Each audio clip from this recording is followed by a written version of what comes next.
a long period of time. But can you tell us more about that incident? You've written a lot about that. I wrote a lot about incidents like it, Congressman, but that specific incident involved the USS Omaha, the littoral combat ship of the U.S. Navy operating off Southern California. I don't remember the exact date. It was within the last decade. And what the watchstanders on the bridge observed was a UAP, again, something that was aloft but had no observable exhaust or control surfaces. So it was something that couldn't be explained. And then they saw it enter the water from the atmosphere and going through the air-sea interface, and so thus exhibiting transmedium travel. Thank you. I yield back. Thank you. I'll now recognize Mr. Grothman for 5 minutes of questioning. Yeah, we'll start with Mr. Gallaudet.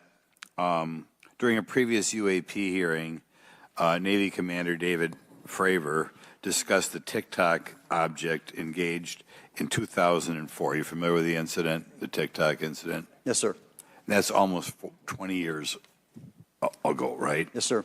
It's been said there are more videos, documents, and reports related to this incident. Do you believe the information regarding the Tic Tac incident should be available to all members of Congress? And in your expertise, what reason would the Department of Defense possibly have for not releasing information that's over 20 years old? Thank you, Congressman. I don't think there's any good reason to withhold information and important data, especially of national security concern, from Congress. Well, what would they say? I will speculate, sir, that they don't want to share that kind of information because it reveals weaknesses in our ability to monitor and protect our airspace. Okay. In your written testimony, you claim last year's UAP hearing before this Oversight Committee confirmed that UAP-related information is, well, it's not only being withheld, but that elements of the government are engaging in a disinformation campaign to include personal attacks designed to discredit UAP whistleblowers. Could you elaborate on that statement a little? Yes, sir. Earlier this year, I met with the DoD's All-Domain Anomaly Resolution Office, and what I thought would be a 90-minute meeting just to meet with leadership turned out to be an hours-long influence operation on me, where they attempted to convince me of the validity of the very flawed and error-ridden historical records report. In addition, they tried to have me question very valid UAP reports like the Tic Tac incident, and even coming to stating possibly that the Tic Tac was American technology. And then, of course, if you ask David Fravor or Alex Dietrich, the two witnesses, they were convinced it was otherwise. And then, and they also cast discredit on various UAP whistleblowers and witnesses to question their validity and credibility as witnesses. Okay. We'll go to Mr. Elizondo. Hope I got that right, or not at least Close not enough, that sir. You're familiar with the recent drone incursion over Langley Air Force Base? Yes, sir. The owners of these drones remain unclear. The U.S. military has not been able to give us in Congress an answer. Given your experience with the Department of Defense and the intelligence community, how frequently are UAP sightings over military installations? And secondly, I suppose hypothetically you could have incursions over just, say, regular airports. Is it obvious these incursions are more likely over military facilities than just a random airport out there? Yes, sir. There's definitely enough data to suggest that there is certainly some sort of relationship between sensitive U.S. military installations, also some of our nuclear equities, and also some of our Department of Energy sites. There is a long historical record that some of your colleagues may have, documentation that demonstrates this. This is not a new trend. This has been going on for decades, and that information has been obfuscated, unfortunately, from folks like you in this committee. And I think that's problematic because ultimately, at the end of the day, we have a significant situation here. We have something that can enter into U.S. airspace completely with no attribution. And how long has this been going on? Sir, decades. And there's information that will hopefully be entered into the record. Can you think of any possible reason why they can't release any information they have on something, say, 15 or 20 years old? Sir, if I could echo my colleague here, Admiral Gallaudet, I think one of the big issues that we have in the intelligence community, Department of Defense, is we don't want to broadcast any potential vulnerabilities or weaknesses in our national defense systems or on intelligence collection platforms. Therefore, when you have a conversation where you address a problem for which there is no solution, it makes that a very uncomfortable conversation to have. Okay, we'll switch to Mr. Schellenberger. The primary reason you're here today is because you published an article on the news publication that you own called Public, right? Alleging that a new unnamed government whistleblower has come forward asserting that a highly classified program exists dedicated to recovery and reverse engineering of UAP technologies. Can you give us what specific evidence you have or that your source provided you to substantiate the claims about the existence of the Immaculate Constellation program? Well, you have the report in front of you now, so you can see it for yourself. I checked the report, and I did not find it based on existing cases. It was new cases for me. I hadn't found anybody. So that answered for me that it was not obviously circular reporting, which is one of the big concerns in this space. I also had the name of the program confirmed by more than one additional source. So yeah, and then of course I checked to make sure that the source was who they claimed to be. Okay. I should also say that when I said before it was this database, it is a much broader program than that. It also includes human intelligence, and then, as you mentioned, the retrieval and the reversal. Any knowledge of what country these things originated in? No, I have no idea. Okay. Okay, I will now recognize Mr. Burchett for 5 minutes of questions. Thank you, Chair Lady. I request unanimous consent to enter into the record documents provided to us regarding legacy UAP programs and psychological operations. Lou Elizondo. So ordered. I also want to thank my buddy Jeremy Corbell for providing us documents and access to some whistleblowers. Mr. Elizondo, what is your last position with the federal government? Sir, I was the Director of National Program Special Management Staff managing a White House Special Access Program on behalf of the National Security Council. How would you characterize UAPs? An enigma, sir, and a frustration. We're talking about technologies that can outperform anything we have in our inventory. And if this was an adversarial technology, this would be an intelligence failure eclipsing that of 9/11 by an order of magnitude. Are there classified Department of Defense materials related to UAPs that you believe could be safely disclosed to the public without compromising national security? Yes, sir, I do. I would never, ever try to endorse providing some sort of information that could compromise what we call a blue force technology or capability. But I do believe there's a lot of information regarding this topic, and I've been very vocal about it, that should be shared not only with the public, but most importantly, with members of Congress. Are you familiar with my friend David Grush?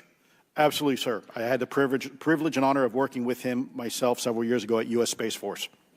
Last year, as you know, he testified that the U.S. has run a multi-decade UAP crash retrieval and reverse engineering program. Would you agree with that? Yes, sir. Are there UAP programs operating without proper congressional oversight? 100%. What are they? Unfortunately, sir, I would have to have that conversation in a closed session. I know you said that, and a lot of people are frustrated with those kind of answers, but we're asking those kind of questions so you all know what the heck we're up against.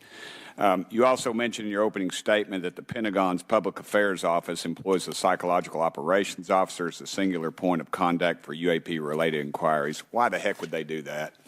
Sir, that's a great question. I would ask the Pentagon. There's a long history here of that individual providing misleading and false information to the public through various news outlets and media outlets in order to discredit this topic. I've personally been victim to it. We have the documentation to substantiate where this information has been absolutely inaccurate, that has been provided time and time again, and it turns out that that individual was also working with former leadership of Aero at the time as well. And we punish them by giving them multi-million dollars more than they ask for every year. Admiral Gallaudet, you mentioned in your opening statement on an email you received from the operations officer of the Fleet Forces Command regarding unknown objects almost colliding with U.S. military planes. Did anyone respond with knowledge of what the objects were? I received no response, sir. Did the exercise get canceled? The exercise did not get canceled. Why do you think the commander of Fleet Forces operations officer never discussed the incident again? Sir, I'm speculating because I didn't have an exchange with him, but I believed it to be part of a special access program, the information and the video, which we have known now it was. And he realized he couldn't share that openly with the recipients of the email, and therefore the email was pulled from everybody's account. Again, tell us what happened to the email from the commander of Fleet Forces. The day after I received it, and all the other recipients received it, which were all the subordinate commanders of U.S. Fleet Forces, so 1- and 2-star admirals, including strike group commanders, the email was wiped or deleted from our accounts, Okay. and then no one talked about it. All right. Have you specifically had any experience with submersible objects? Sir, I've no personal experience, but I've had witnesses on submarines come to me and say they've seen on sonar data. Correct. Okay. How would you characterize those, and how do they move? The one instance that was revealed to me was in the 80s on a nuclear-powered submarine, a ballistic missile submarine, that the object exhibited the characteristics of a Russian torpedo in terms of its speed of movement and closing rate with the submarine, and then it slowed and followed the submarine slowly in its wake for a period of minutes, and then rapidly exited the scene. And nothing that we know of, and technology-wise, could replicate that. And the speed of these objects was faster than anything that we have or anybody else has that would be manned. Is that correct?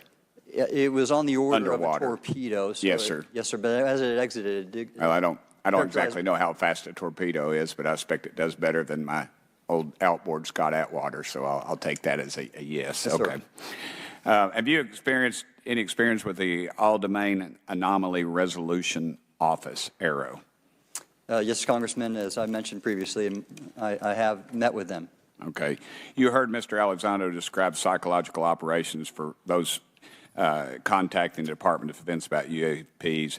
You mentioned a similar influence operation by ARROW. Why are federal agencies invested in running information operations about UAPs if they do not exist? Yes, sir. But I'll make a statement on ARROW's behalf. They have new leadership. The office has reached out to me to meet again, and I take that as a good faith effort, and we'll see where that goes. Thank you, Chair Lady. I've run over. Thank you. Thank you, Mr. Tennessee. I would now like to recognize Mr. Higgins. You're the king of Tennessee. Mr. Higgins, you're recognized for 5 minutes of questions. Thank you, Madam Chair. Mr. Elizondo, Mr. Schellenberger notes in the report that we've been given for this hearing. I believe, Mr. Schellenberger, let me shift you, are the author of this report. I'm sorry, sir. I'm not the author of. Mr. Schellenberger, were you the author of this report? There's No, I was no not. name on it. No, Do you know the author? I do. You do. And how would you estimate that madam or gentleman, the author? The person is a current or former U.S. government employee. And it states here that this is the public version of the author's report. Yes. So where might one find the non-public version of the author's report? I don't know the answer to that. Would that be with the Department of Defense? I don't know. But you do know the author. I do. You know what the author's sources were? The author's sources are described in the report. These databases, the Immaculate Constellation. Right, but you expressed some confidence in the sources. I would. Earlier in I do. testimony, you expressed confidence. So do you know those sources? I do. Are they within the Department of Defense? I can't say. You can't say or you won't say? I won't say. Okay, why not? Because I protect my sources, and I think the reason. But you're not naming them. It's a big department. But many of us on my side of the aisle would say it's far too big. So you're talking about the Department of Defense, sources from within the Department of Defense? I'm not willing to reduce the Okay. potential universe of where my sources might be. Okay, moving on. In this report, Mr. Elizondo, for reference, several types of allegedly alien craft or possibly alien craft or unknown aerial phenomena, what we used to call UFOs, are described. Spheres and orbs, discs and saucers, oval or tic-tac, triangular shape, boomerang and arrowhead, and irregular or organic. Mr. Elizondo, does that summarize